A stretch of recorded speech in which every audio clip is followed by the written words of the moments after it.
Doctor صاحب I am F کی demands آپ نے دیکھ ہی لی ہیں، بجلی کی قیمتوں میں اضافہ کریں، انکم ٹیکس کے سلیب کم کریں، اس میں سے مزید ٹیکس اکٹھا کریں.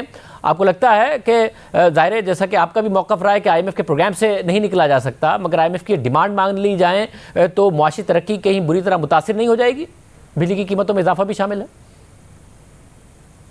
بسم اللہ الرحمن الرحیم. دراصل جو مارچ اور فیبروری میں جو حکومت نے لیٹر آف انٹینٹ سائن کیا تھا آئی ایم ایف کے ساتھ، اس میں اس طرح کے کمٹمنٹس کیے گئے تھے. حالات اس وقت بہت مختلف تھے. تیل کی قیمت کافی کم تھی اور کموڈٹی پرائسز جو عام طور پہ آج کل 40 سے 80% بڑھ چکے ہیں، اس وقت یہ حال نہیں تھا.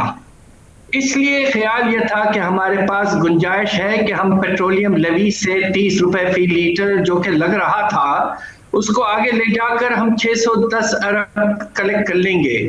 مگر دیکھیے آئی ایم ایف کو بھی اس بات کا احساس ہونا چاہیے کہ جب تیل کی قیمت 40 سے 80 ڈالر سے اوپر چلی گئی ہے تو ہم کس حد تک اسے ٹیکس کریں گے. اس پر ہم امپورٹ ڈیوٹی لگاتے ہیں، اس پر ہمارا 17% سیلز ٹیکس لگتا ہے، اور اس وقت سب سے بڑا سورس جو ہے ریونیو کا وہ پیٹرولیم پروڈکٹس ہیں.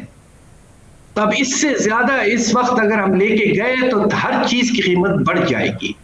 تو میرا خیال یہ ہے اور گزارش یہ ہے کہ حکومت کو یہ کرنا چاہیے کہ جو انہوں نے بہت ہی زیادہ بڑھا دیا تھا پبلک سیکٹر ڈیولپمنٹ پروگرام کو، اپنا پروونسز کا ملا کے 2100 ارب تک لے کے چلے گئے تھے، جبکہ پچھلے سال مشکل سے یہ 1200 ارب تھا.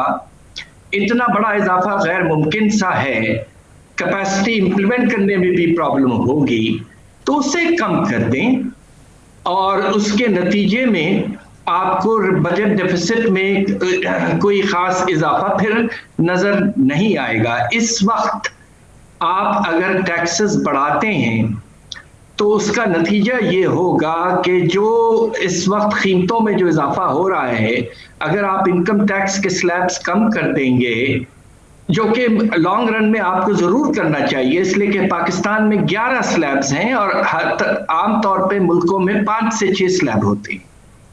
مگر اس وقت ہمارا جو مڈل کلاس ہے وہ بھی افراط زر اور بے روزگاری کی وجہ سے پس رہا ہے. ہم تو ریلیف دے رہے ہیں اللہ کے فضل سے کچھ نہ تو کچھ غریب عوام کو اپنے احساس پروگرام کے تھرو، مگر مڈل کلاس کا بھی تو سوچنا ہے کہ ایسا نہ ہو کہ مڈل کلاس گر کے نیچے لیول پر چلی جائے. تو اس وقت میری گزارش یہ ہوگی کہ اگر آپ کو یہ کرنا ہے، سلیبس کم کرنا ہے، تو آپ ساتھ ساتھ ایگزمپشن لمٹ کو 6 لاکھ سے 9 لاکھ تک لے جائیں. یہ ایک وقت 12 لاکھ تک چلے گیا تھا، مگر پھر اس کو واپس اس حکومت 6 لاکھ پہ لے آئی. اور سلیبس کی کمی ضرور کریں، مگر یہ کہ ایسا نہ ہو کہ مڈل کلاس پر اور سیلری کلاس پر برا اثر پڑے. واقعی جو امیر طبقہ ہے انہیں زیادہ ٹیکس دینا چاہیے، ان پر آپ مناسب سمجھیں تو ایڈیشنل ٹیکس لگا دیں.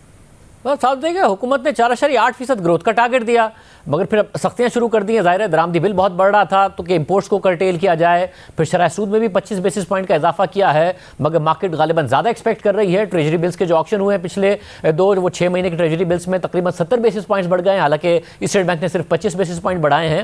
ورلڈ بینک نے بھی جو گروتھ کا ٹارگٹ ہے پاکستان کا وہ حکومتی توقعات سے کم ہی دیا ہے. حکومت 4.8% کہتی ہے، ورلڈ بینک نے 3.4% دیا ہے. تو آپ کو لگتا ہے کہ واقعی حکومت ٹارگٹ نہیں اچیو کر پائے گی؟ میرا بھی خیال یہ ہے کہ اب ذرا مشکل ہے کہ ہم 5% تک پہنچ پائیں. میرا خود ہمارا جو ماڈل ہے جس کے تحت ہم فورکاسٹنگ کرتے ہیں وہ اب یہ کہہ رہا ہے کہ 3.5% تک اگر ہو جائے تو مناسب ہوگا. اور آپ یہ بھی دیکھیے کہ جولائی کا پہلا مہینہ اس سال کا آپ کے صنعتی پیداوار میں صرف 2.2% اضافہ ہوا ہے، اور جو سیکٹر تیز رفتاری سے آگے بڑھ رہا تھا کنسٹرکشن سیکٹر، سیمنٹ کی پروڈکشن میں پچھلے جولائی میں